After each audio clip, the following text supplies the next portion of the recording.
नमो भगवते वासुदेवाय।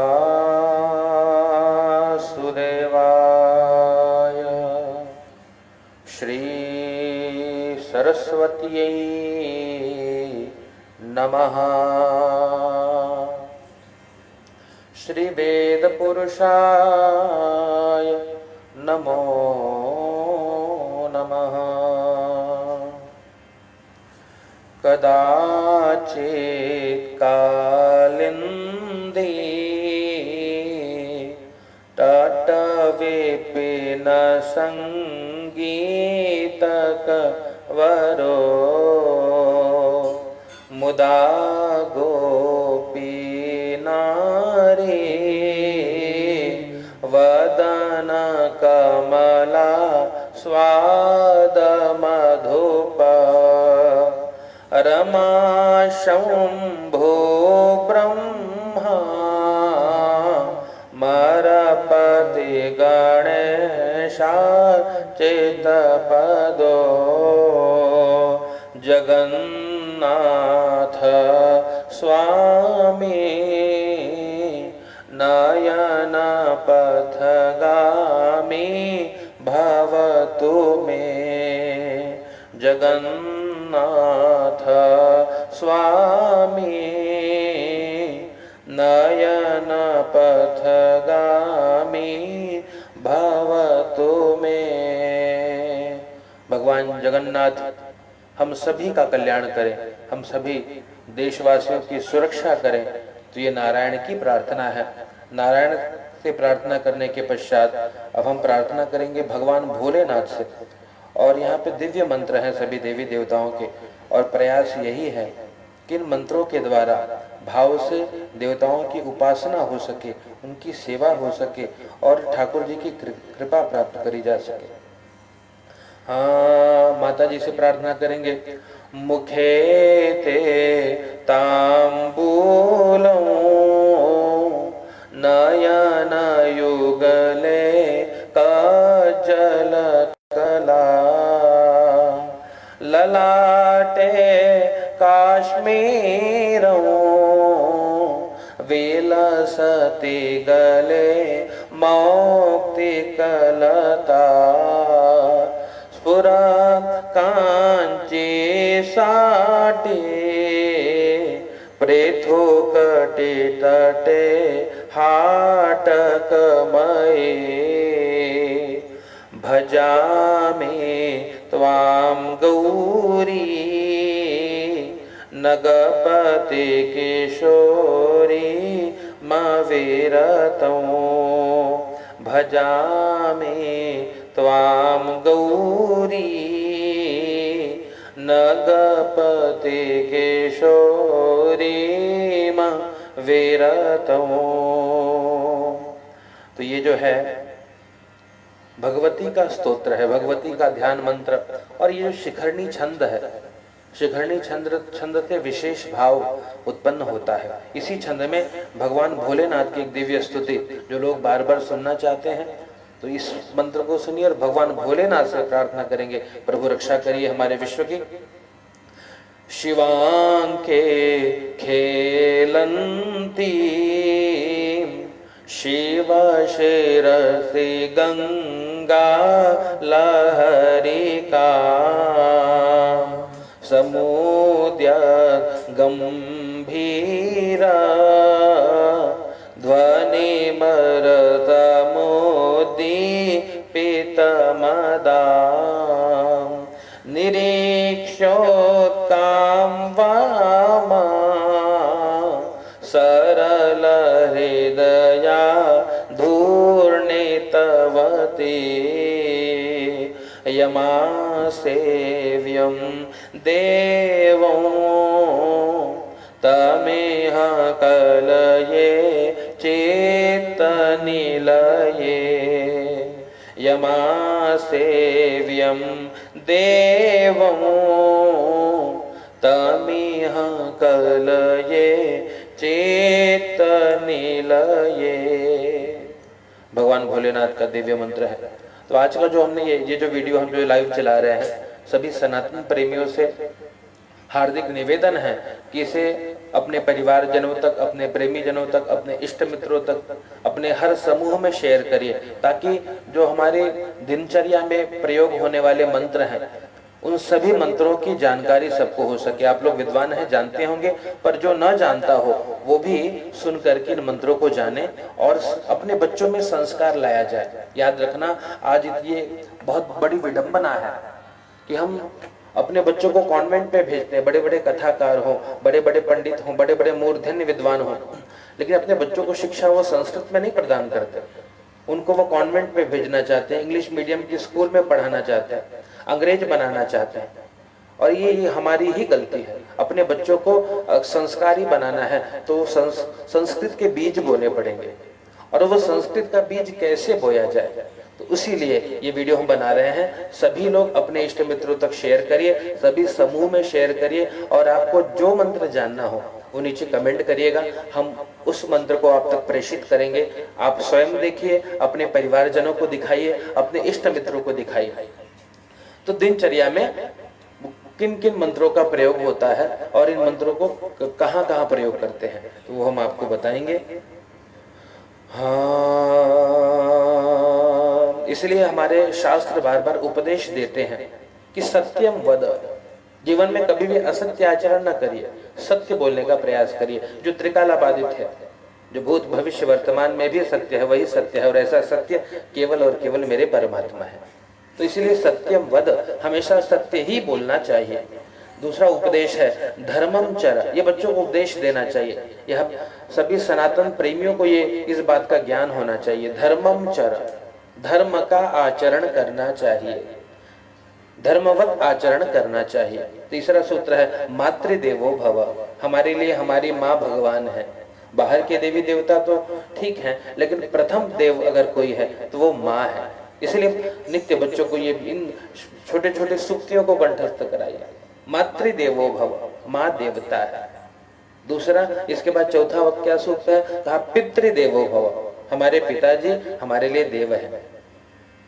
और कौन, आचार्य देवो भव, जो हमें शिक्षा प्रदान करता है वो आचार्य हमारे लिए देवता के समान है। अतिथि देवो भव, कोई अगर अतिथि अभ्यागत आ जाए वो हमारे लिए ईश्वर के समान है। स्वाध्यायान्मा प्रमदः, कहा स्वाध्याय में प्रमाद मत करिए, जितना हो। आप कुछ मेरे मित्र कहते हैं महाराज आप खूब वीडियो डालते हो। देखो भैया, इस सांसों का कोई भरोसा नहीं। आज हम रात्रि को सो गए और कल न जाग पाए तो, इसलिए जब तक समय है, जब तक शरीर में प्राण चल रहा है, इस देह के रहते बहुत काम किया जा सकता है। अगर हमारे द्वारा एक भी व्यक्ति जागृत हो, एक भी व्यक्ति को ज्ञान प्राप्त हो, तो ये बड़े सौभाग्य की बात होगी। इसलिए जितना हो स्वाध्यायान माँ प्रमदः, स्वाध्याय में प्रमाद मत करिए, जितना हो सत्संग होना चाहिए। हमारे ब्राह्मण भाई, हमारे जो भूदेव जन हैं, हमारे जो कथावाचक हैं, जरूरी नहीं कि भीड़ इकट्ठा हो तभी मुख से हरि नाम निकले, ये आवश्यक नहीं है। देखिए, एक जो मदारी होता है ना भाई, मदारी भी लोगों को रिझाने के लिए वो डमरू बजा करके लोगों को रिझाता है। लोगों को वो प्रभावित करने के लिए डमरू बजाकर, बंदर को नचाकर प्रभावित करके पैसा बटोर कर चल पड़ता है। तो हम ब्राह्मणों का क्या धर्म है, हम कथावाचकों का क्या धर्म है? हम प्रभावित करने के लिए ना जिए, हम प्रकाशित करने के लिए जिए। जब तक जीवन हो, सूर्य के समान जलकर पूरे समाज को प्रकाशित करें, संपूर्ण विश्व को प्रकाशित करें। तो मेरे जीवन का यही उद्देश्य है। मैं किसी को प्रभावित करना नहीं चाहता कि आप मुझसे प्रभावित होकर मुझे दक्षिणा प्रदान करें, बिल्कुल नहीं। आपके धन की मुझे कोई आवश्यकता नहीं साहब, आप अपना धन अपने पास रखिए, धर्म में लगाइए। लेकिन हाँ, जब तक जीवन है तो जितना हो सके उतना समाज को प्रकाशित करें। सूर्य क्या प्रेरणा प्रदान करता है, क्यों गायत्री मंत्र जपते हैं हम लोग? इसीलिए सूर्य हमको प्रेरणा प्रदान करता है कि अगर आपको जगत को प्रकाशित करना होगा तो स्वयं पहले जलना पड़ेगा। जब आप स्वयं जलोगे तब जाकर के जगत प्रकाशित होगा। इसलिए जितना हो आपके ज्ञान की रोशनी चारों लोक में फैले, प्रयास करिए। और ये भूदेवों का कर्तव्य है, हमारे हर सनातन, नहीं तो काटे जाओगे साहब, याद रखना। तो कटने से बचना है, जीवन जीने की इच्छा है तो धर्म जीवन में आना चाहिए। उसके लिए एक सूत्र है, स्वाध्यायान मां प्रमदः। स्वाध्याय में प्रमाद मत करना कभी, जितना हो। एक एक क्षण कीमती है, एक एक सेकंड कीमती है। श्वासों का भरोसा नहीं है। कोई आप रजिस्ट्री करा के नहीं आए हो 50 साल तक जियोगे।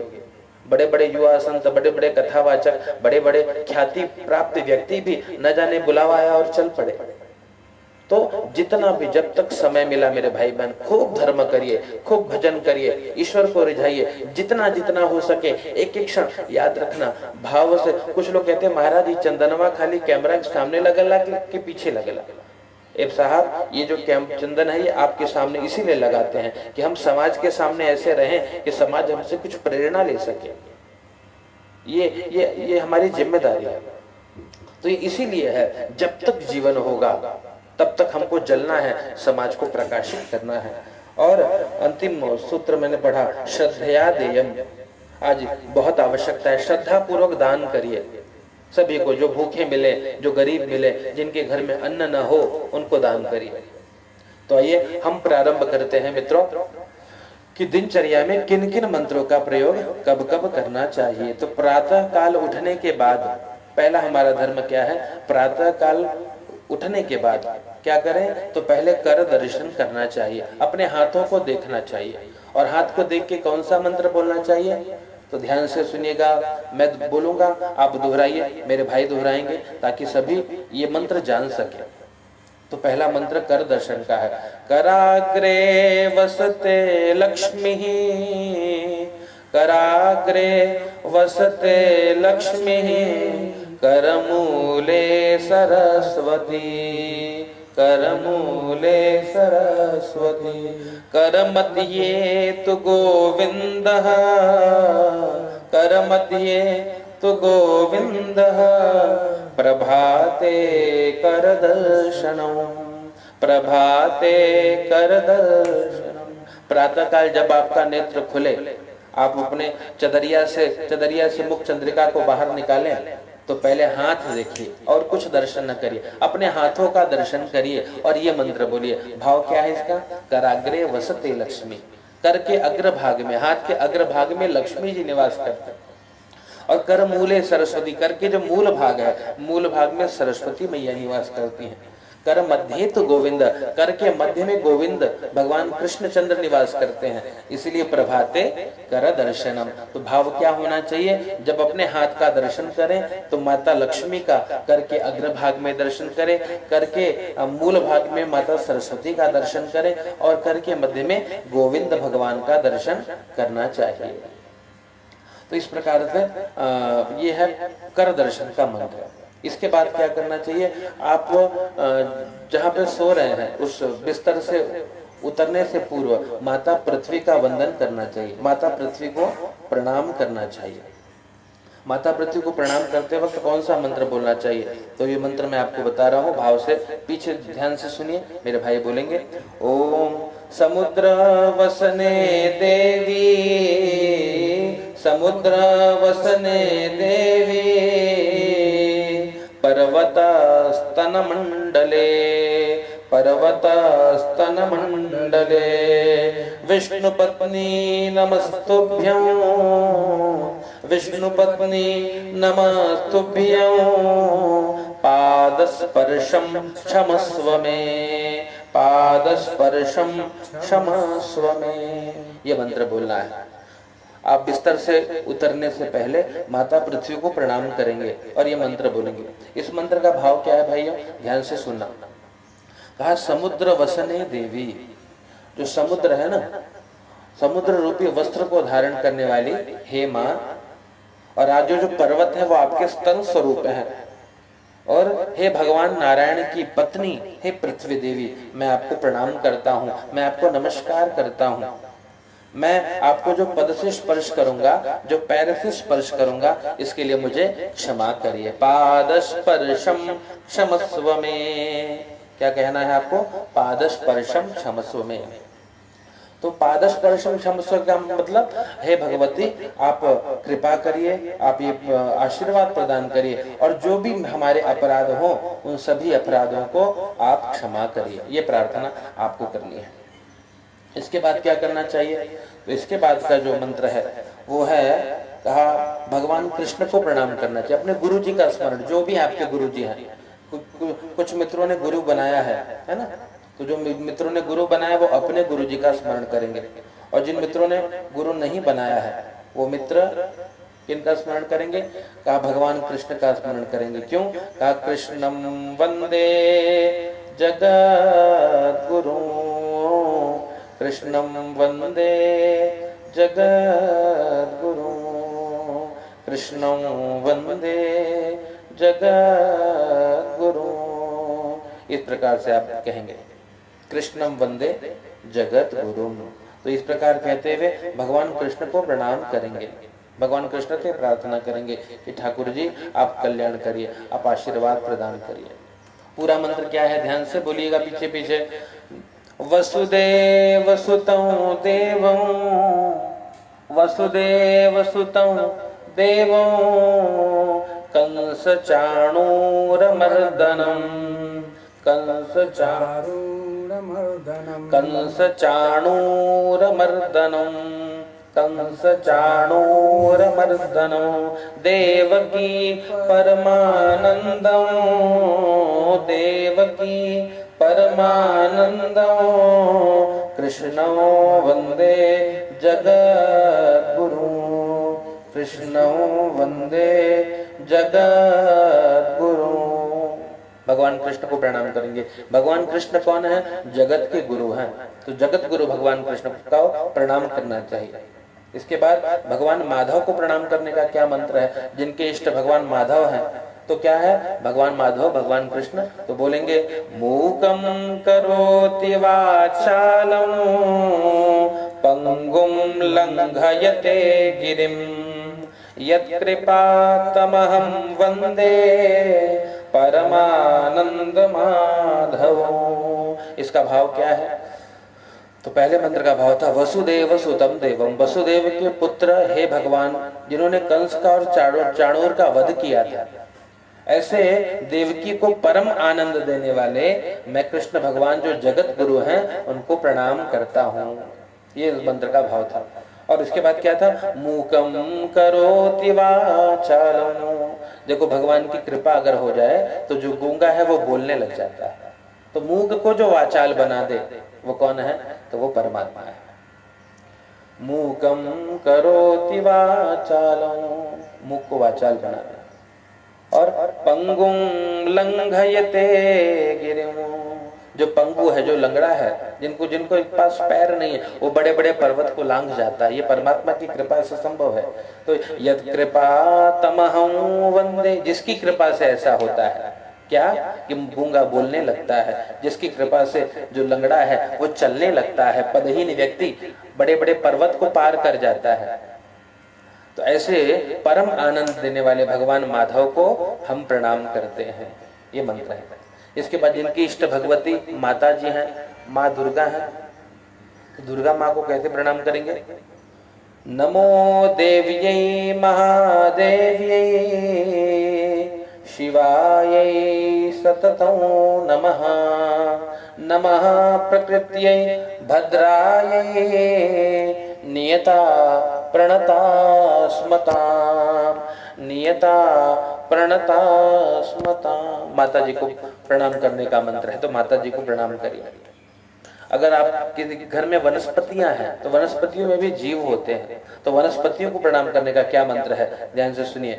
आयुर्बलम यशो वर्चः प्रज्ञा पशु वसूनि च, आयुर्बलम यशो वर्चः प्रजा पशून् वसूनि च, ब्रह्म प्रज्ञां च मेधां च त्वन्नो देहि वनस्पते। वनस्पति से प्रार्थना करनी चाहिए। किसी औषधि को अगर आप सेवन करें तो प्रार्थना करनी चाहिए। क्या प्रार्थना है? कि हे वनस्पति आप हमको आयु प्रदान करिए, आप हमको बल प्रदान करिए, आप हमको यश प्रदान करिए। वर्च मतलब यश प्रदान करिए। आप हमको प्रजा, हमको प्रजा प्रदान करिए।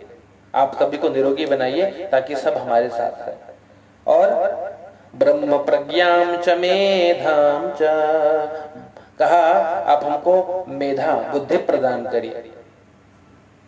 और इस प्रकार से कहा भगवान ब्रह्मा की कृपा प्रदान करिए। वनस्पति से प्रार्थना करनी चाहिए, तो वनस्पतियों को प्रार्थना करने का मंत्र है। फिर क्या है, फिर नाम संकीर्तन, कहा ऐसे पुण्य श्लोक कौन से जिनका नाम लेने से पाप समाप्त हो जाता है।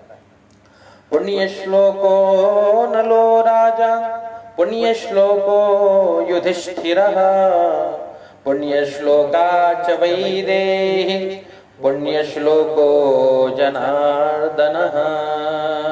तो कहा नल राजा है भगवान जनार्दन है, युधिष्ठिर है महाराज युधिष्ठिर, और भगवती माँ सीता, ये सत्कीर्तिवान है, ये पुण्य श्लोक है। 7 चिरंजीव कौन है, प्रश्न आता है कि 7 चिरंजीव जिनकी कभी मृत्यु नहीं हुई। तो 7 चिरंजीवों का मंत्र क्या है, ध्यान से सुनिए। अश्वत्थामा बलिर्व्यासो हनुमांश्च विभीषणः, कृपः परशुरामश्च, सप्तैते चिरजीविनः। ये चिरंजीवी हैं, 7 चिरंजीवी। कौन कौन है, कहा अश्वत्थामा। अश्वत्थामा कौन है, कहा द्रोणाचार्य के पुत्र अश्वत्थामा चिरंजीवी हैं। दूसरे कौन है, महाराज बलि। महाराज बलि को आप जानते हो, तो महाराज बलि चिरंजीवी हैं। और कौन है, हनुमाश वीर हनुमाना, अति बलवाना, राम राम रसियो रे, प्रभु मन बसियो रे। श्री हनुमान जी महाराज ये चिरंजीवी हैं। और कौन है, का हनुमांश विभीषण, विभीषण भी सप्त चिरंजीवी में है, 4 चिरंजीवी हो गए। और कौन है, कृपाचार्य जी चिरंजीवी हैं। परशुरामश्च, और परशुराम, और भगवान व्यास, ये 7 चिरंजीवी हैं।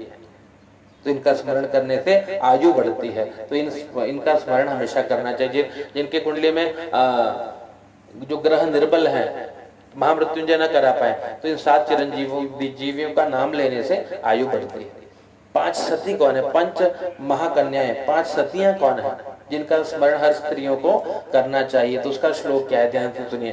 अहिल्या द्रौपदी सीता तारा मंदोदरी तथा, पंचकम ना स्मरे नित्यम महापातक नाशनो। 5 जो कन्याएं हैं वो बड़े से बड़े पापों को नाश कर देती हैं इनका नाम लेने से। तो कौन है, कहा अहिल्या। अहिल्या जानते हैं, गौतम नारी शाप बस, उपल देह धरि धीर, और चरण कमल रज चाहती, कृपा करऊं रघुबीर। कौन है, कहा श्री गौतम जी की पत्नी माता अहिल्या। दूसरा कौन है, द्रौपदी। द्रौपदी को आप जानते हैं, पांडवों की पत्नी कौन है, द्रौपदी। तो ये 5 सतियों में एक दूसरी सती। तीसरी भगवती सीता, श्री रामचंद्र की पत्नी माँ सीता। चौथे कौन है, तारा। तारा कौन है, तो बाली की पत्नी। बाली की पत्नी कौन, तारा। तारा मंदोदरी तथा, और एक और तारा, कुछ संतों का ये भी मत है कि हरिश्चंद्र की पत्नी तारा।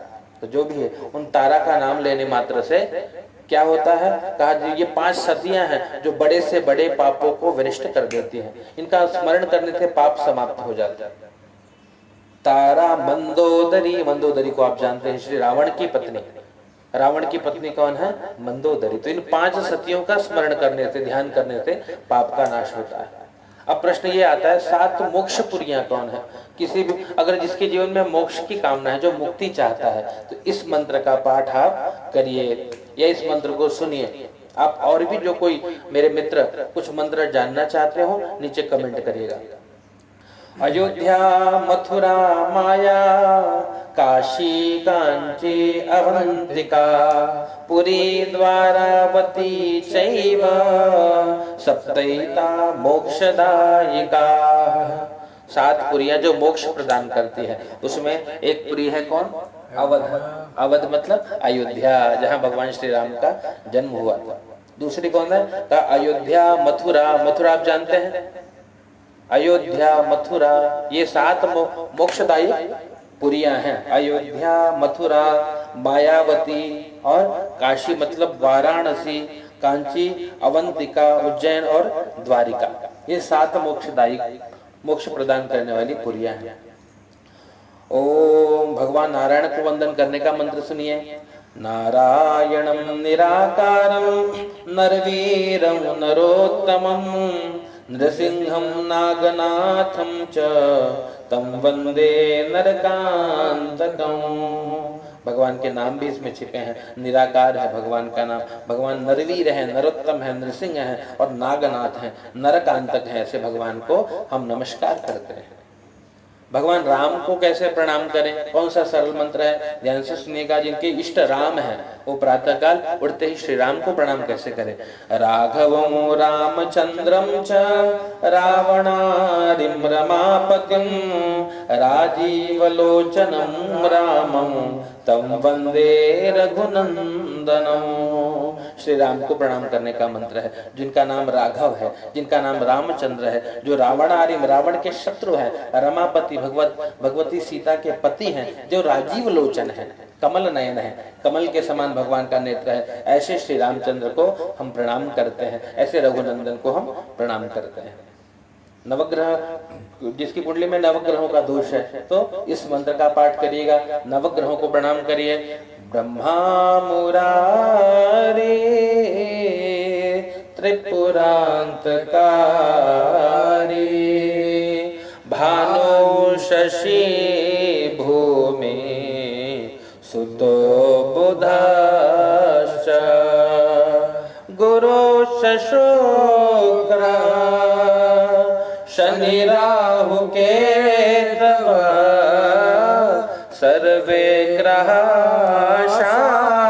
शांतिकरा भवन्तु। तो नवग्रह का मंत्र है। नवग्रह के मंत्र में क्या है? ब्रह्मा जी को प्रणाम किया, मुरारी मतलब भगवान विष्णु को प्रणाम किया, त्रिपुरांतकारी भगवान शिव को प्रणाम किया, भानु भगवान सूर्य को प्रणाम किया, शशि भगवान चंद्रमा, भूमि सुत कौन है? मंगल, बुध, गुरु, शुक्र, शनि, राहु, केतु। इन नवग्रहों के साथ तीनों देवताओं को प्रणाम किया गया है। तो जिनकी भी कुंडली में नवग्रहों का दोष है और कुछ न जानते हो, इस मंत्र को पाठ करने से नवग्रहों की कृपा मिलती है। गुरु जी को कैसे प्रणाम करेंगे? क्या मंत्र है? अब सभी जानते हैं, फिर भी सुनिएगा। गुरुर् ब्रह्मा गुरुर्विष्णु गुरुर्देवो महेश्वरः गुरु साक्षात् परब्रह्म तस्मै श्री गुरवे नमः। गुरु जी हमारे लिए ईश्वर के समान है। गुरु ही ब्रह्मा है, गुरु ही विष्णु है, गुरु ही शिव है, गुरु साक्षात परब्रह्म है। ऐसे गुरु जी को हम प्रणाम करते हैं।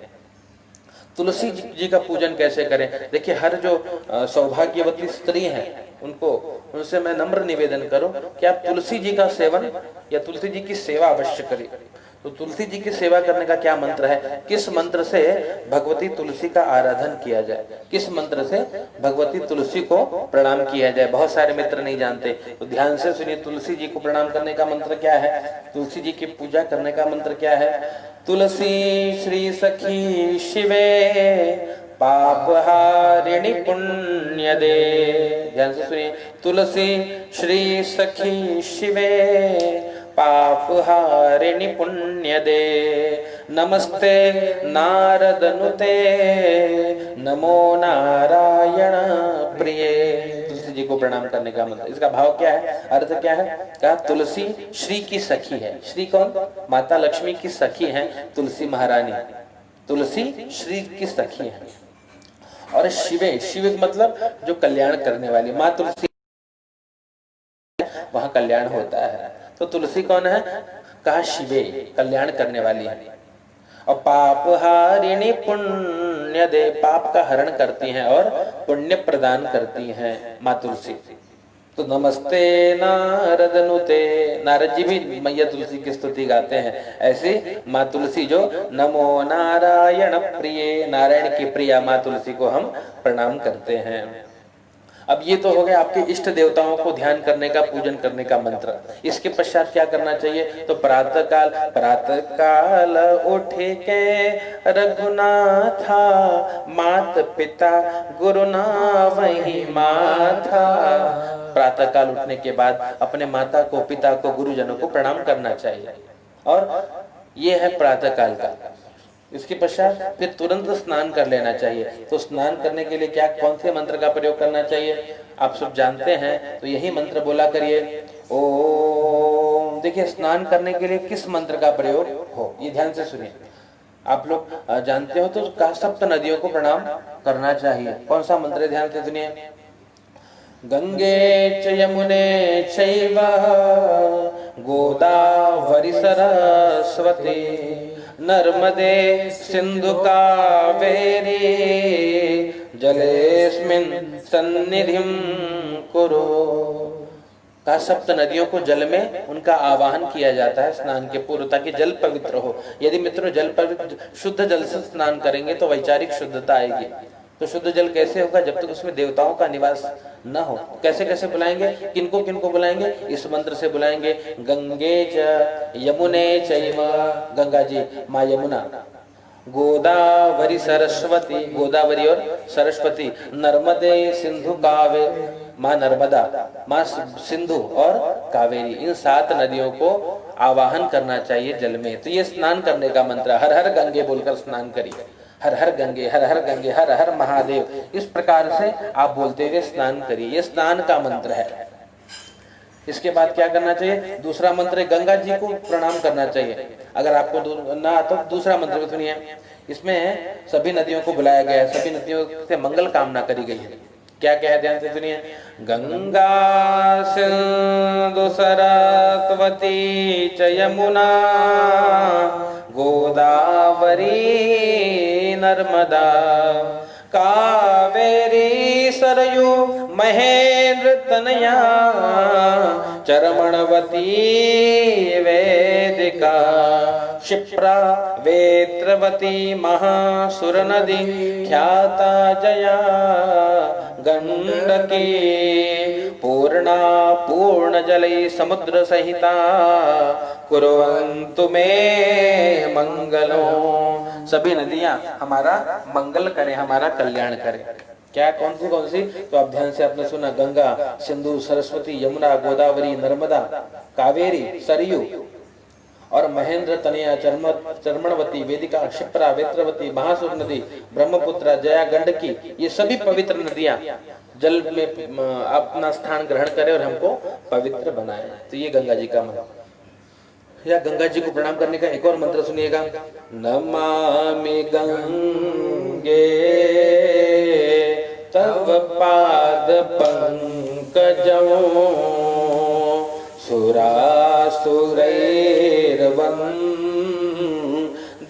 दिव्य रूपं भुक्तिं च मुक्तिं च ददासि नित्यं भावानुसारेण सदा नराणाम्। गंगा मैया को प्रणाम करने का मंत्र है। गंगा जी, मैं आपके चरण कमलों को प्रणाम करता हूँ। नमामि गंगे तव पाद पंकज, हे माँ मैं आपके चरण कमलों को प्रणाम करता हूँ। क्यों? क्योंकि सुरासुरैर वंदित दिव्य रूपम, चाहे सुर हो चाहे असुर हो, सबने आपके दिव्य रूप की वंदना करी है। आप क्या देती हैं? भुक्तिम च मुक्तिम। भुक्ति मतलब जो कुछ आपको भोग्य सामग्री चाहिए वो सब भुक्ति भी प्रदान करती है, और जिनको मुक्ति चाहिए संसार से उनको मुक्ति भी प्रदान करती है। तो अपने अपने भाव के अनुसार सब नरों का, सारे जगत का कल्याण करने वाली माँ गंगा, मैं आपको प्रणाम करता हूँ।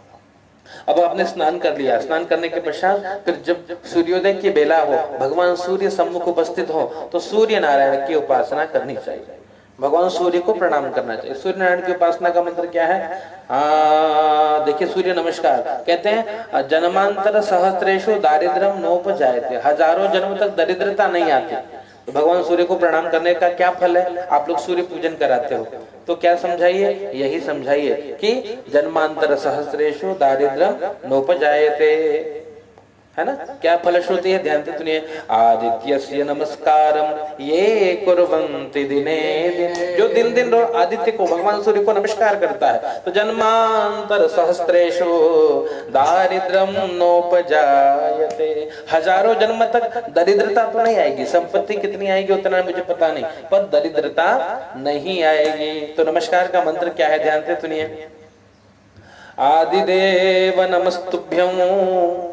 आप लोग को जो मंत्र चाहिए होगा नीचे कमेंट करिएगा, मेरे जो भी मित्र मुझे देख रहे हैं, क्योंकि आप लोगों के लिए ही है, आप लोगों को समर्पित है। और उद्देश्य मेरा यही है कि जब तक भगवान ने मानव तन दिया है, जब तक शरीर में प्राण है, तो जितना हो सके उतना भूदेवों के निमित्त, जगत के कल्याण हेतु जितनी भी सामग्री बटोर दी जाए, जितना भी प्रसाद बांट दिया जाए, क्योंकि अपना तो कुछ है नहीं, इस प्रसाद को जितना बांट दिया जाए उतने में ही जीवन की सार्थकता है।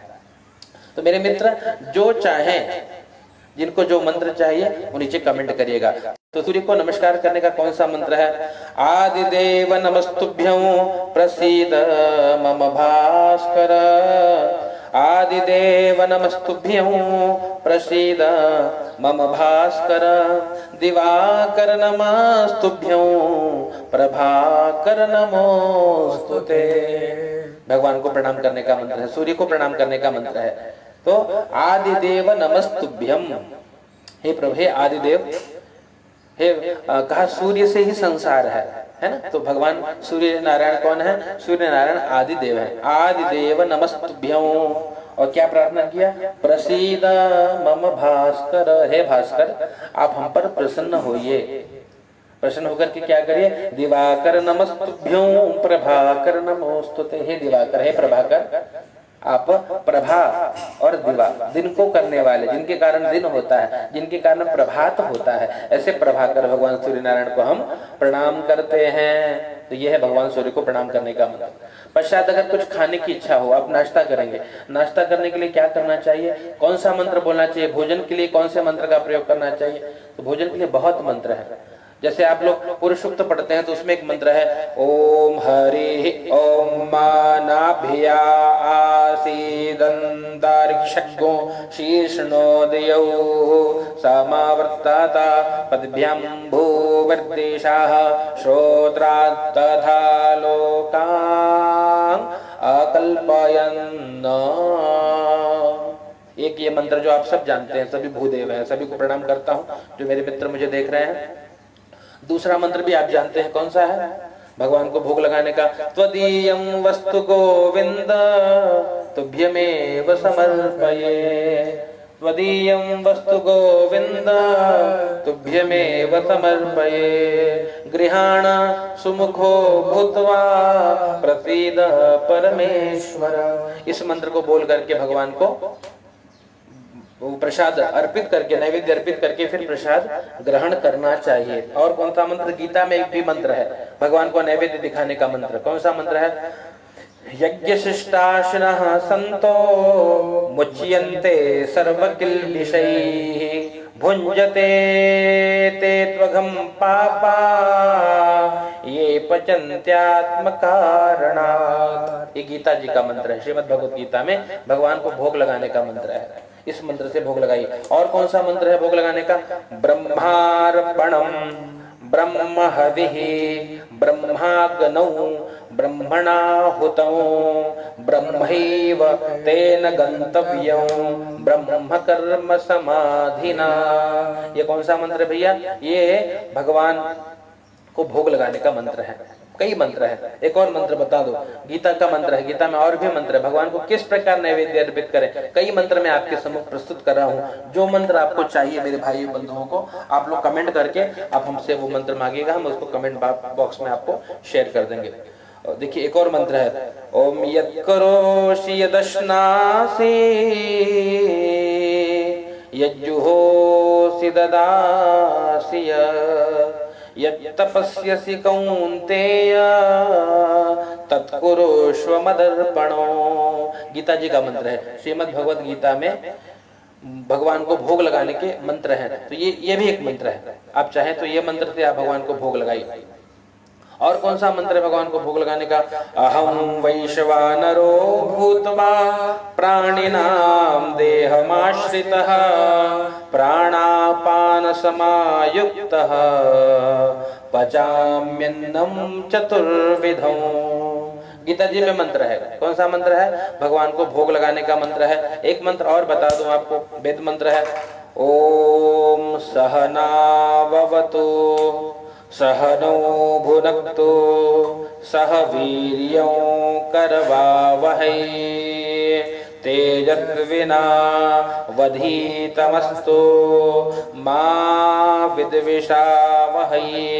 ओम शांति शांति शांति। इस मंत्र को बोल करके भगवान को भोग लगाइए और स्वयं भी प्रसाद को ग्रहण करिए। ये मंत्र है, ठीक है। इसके पश्चात क्या है? आप अपने घर में दीपक जलाएं। दीपक जलाने का मतलब क्या है? शुभम करोतु कल्याणम आरोग्यं धन संपदः शत्रु बुद्धि विनाशाय दीप ज्योति नमोस्तुते। एक ये मंत्र है, दीपक को जलाने का मंत्र, भगवान को दीपक दिखाने का मंत्र है। क्या मंत्र है दीपक दिखाने का? दीपक दिखाने का मंत्र है शुभम करोतु कल्याणम। दीपक जलाने से हमारा शुभ होता है, दीपक जलाने से हमारा कल्याण होता है। दीपक को प्रज्वलित करने से आरोग्य बढ़ता है, घर में धन संपत्ति बढ़ती है, जो शत्रुता की बुद्धि है उसका विनाश होता है। शत्रु बुद्धि विनाशाय दीप ज्योतिर्नमोस्तुते। शत्रु बुद्धि का, आत्म बुद्धि प्रकाशाय, आत्म बुद्धि का प्रकाश होता है, तो दीपक जलाना चाहिए। और क्या होता है कहा? देखिए एक और मंत्र दीपक का मंत्र है। दीप ज्योति पर ब्रह्मा दीप ज्योति जनार्दनः दीपो हरतु मे पापं दीप ज्योतिर्नमोस्तुते। ये मंत्र है। क्या मंत्र इसका अर्थ क्या है? दीप ज्योति पर ब्रह्म। दीप की जो ज्योति है वो साक्षात परम पिता परम ब्रह्म है। दीप ज्योति पर ब्रह्म। और क्या है? कहा दीप ज्योतिर्जनार्दन। जो दीप की ज्योति है वो जनार्दन है। जनार्दन भगवान विष्णु है दीप की ज्योति में। पापों, दीप क्या करे? हमारे पाप को हरण करिए, इसीलिए दीप ज्योतिर्नमोस्तुते। इसलिए दीप की ज्योति को हम प्रणाम करते हैं, इसलिए दीपक का पूजन करना चाहिए। तो आज की वीडियो में हमने आपको इतनी जानकारी प्रदान करी। ध्यान से स्टार्टिंग से लेके एंड तक सुनिएगा, ध्यान से इसको और आत्मसात करने का प्रयास करिए। स्वयं भी देखिए, अपने बच्चों को दिखाइए, अपने परिवार के जनों को शेयर करके बतलाइए, ताकि सभी को इतनी जानकारी प्राप्त हो सके।